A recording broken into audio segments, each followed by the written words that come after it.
Hello and welcome along to the post-match presentation of this NRMA first test match here in Perth of this Ashes series. NRMA Insurance are proud to sponsor this series between Australia and England. And they would like to recognise the player of the match. Travis Head, obviously outstanding with his 123 off 83 deliveries, but for his 10 wickets in the match and the third time doing so, including 7 for 58 career best figures, the player of the match is Mitch Starc.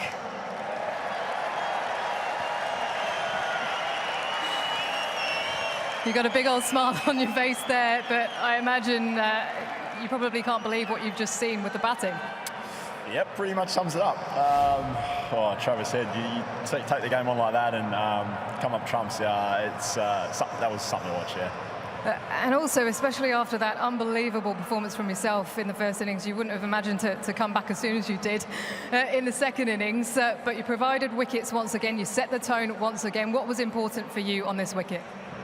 I think it was quite a helter-skelter 2 days for both sides, but I think there's a lot made outside both groups heading into the series, and if we just stick to our guns and do what we do really well as a group. We saw today Scotty Boland come into his own there. Brendan Doggett on debut was fantastic, and then Travis Head today was something else. So I think you can't go home not happy with the entertainment you've seen across 2 days. At the same time, we've got to talk about your own performance, Mitch. No Cummins, no Hazelwood, it's been spoken about a lot, but you really stepped up. 7 wickets in that first innings. That must have just been a big relief and a weight off your shoulders in terms of, being able to take the attack to England. Yeah, I was actually pretty calm the whole week. It's probably, I think the first time I haven't had Josh or Pat there for a while, but Scotty's been around a long time.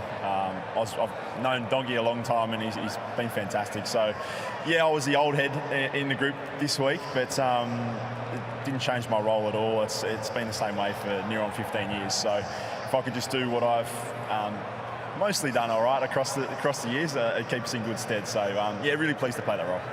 Well, you played brilliantly. Well done once again, and all the best in the next test. Thanks, Isa. Cheers. Thank you. Mitch Starc, the player of the match. Now I'd like to welcome up the England captain, Ben Stokes. Ben, I imagine there's a lot going through your mind right now. Can you just make sense of what's just happened? Yeah, a little bit shell-shocked there. I think that innings from Travis Head was pretty phenomenal. As you say, it's quite raw, quite fresh at the moment, but that was some knock. At the same time, you were 99 ahead, 1 wicket down at lunch. So does that feel quite deflating? Oh, look, I guess you look at the way that the game, eked out. It seems the guys who seem to have success out there with the bat in hand were the guys who seem to be really brave and take the game on. I guess if we were to be look back on that, it's almost on wickets like this, never think you've got enough. If you find yourself in a position where you're the guy who's managed to get in, try and give yourself the best chance of going on.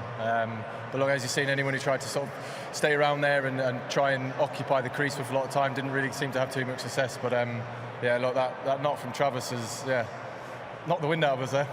Well, you see the way he plays. You lost 9 for 100 in that second session. Do you have to question the application? No, I guess, as I said before, the guys who found success out on that wicket were the ones who looked to take the bowlers on and put their best ball under pressure. There certainly was a lot of assistance there when the bowlers put the ball in the right area, and the guys who were able to be brave enough to knock the bowlers off the lengths were the ones who seemed to find success on that. When it comes to Travis Head, obviously you went with a clear plan to him. In hindsight, would you have gone with that plan again? I think we tried 3 or 4 different plans at him, and when he was going like a train, those plans can change quite quickly because those runs were coming down quickly, when he's going like that, I've seen Travis play a lot of knocks like that, whether it be in Test cricket or in white ball cricket, and he's very hard to stop. Some positives for you. That yesterday we saw the fast bowlers coming in hot, and that they were bowling with some real aggression. So that must give you some confidence going into the next test. Yeah, definitely. The way in which we bowled yesterday was simply phenomenal. We had a lot happened on day one. It was 19 wickets fell, so yeah, it was a good day for the bowlers, and obviously, look, this is a very tough one to get the series going when we felt we were in control of the game and we were coming out there to bowl in that fourth innings. Look, we've got 4 more games here.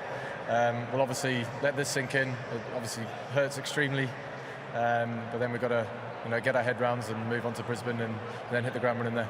I imagine you want Brisbane to come a bit quicker. You've got a bit of time off now to really think about what happened here.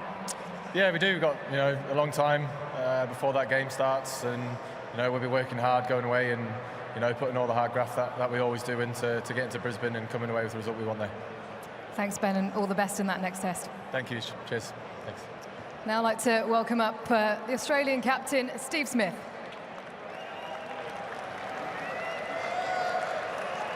One 0 up in the series. Yeah, good start, wasn't it? Yeah, 2-dayer, which we love as a team when you're on the right side of it. But yeah, today was just incredible, wasn't it? That innings from Travis Head was out of this world.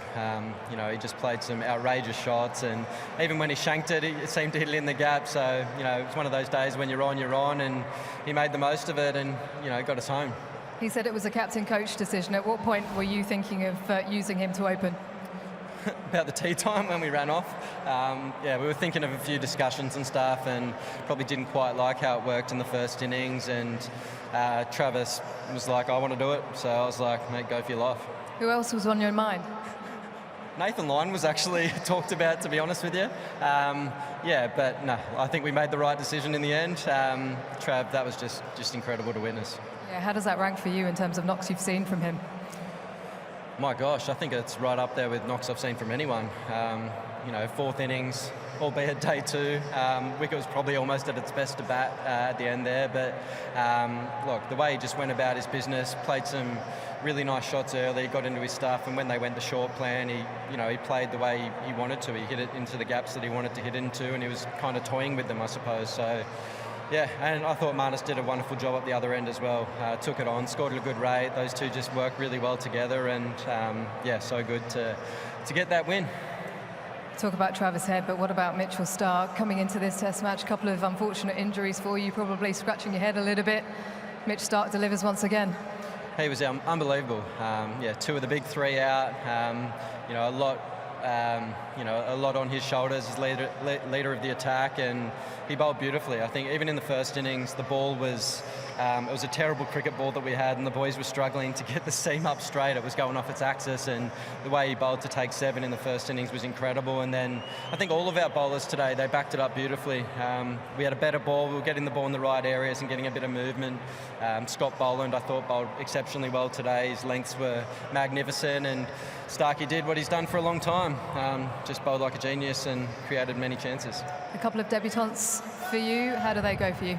No, I thought Doggy did really well. He got a couple of key wickets. Obviously, Brookie in the first innings, who was playing really nicely, and a couple in this innings as well. So, he's obviously young in terms of Test cricket. He's played a lot of cricket and knows how he wants to go about his business in first-class cricket. And he brought it out here. He had some good plans. He's versatile the way he can bowl, and I thought he did a good job. And Jake, I thought, rough start, obviously getting a duck in the first innings, but the way he came out with Trav today was outstanding. I think when you're chasing 200, you want to get off to a really nice start and sort of settle the nerves, and the partnership he had with Trav up top was amazing and really set us up for the rest of the innings. 1-0 up in the series, and we spoke to Pat Cummins earlier. He said he's a chance to play in the next test. Do you have him back even if he's not at full fitness?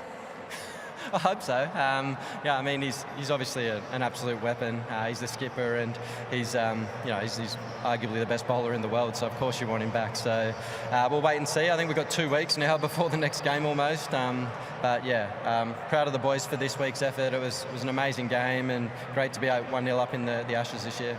Just last one on the atmosphere here in Perth. Sensational. Yeah, it was a great crowd, plenty of noise out there, and created a great vibe. So thanks for coming along, and hopefully see you at the next couple of games. Congratulations once again, Steve. All the best for the next test.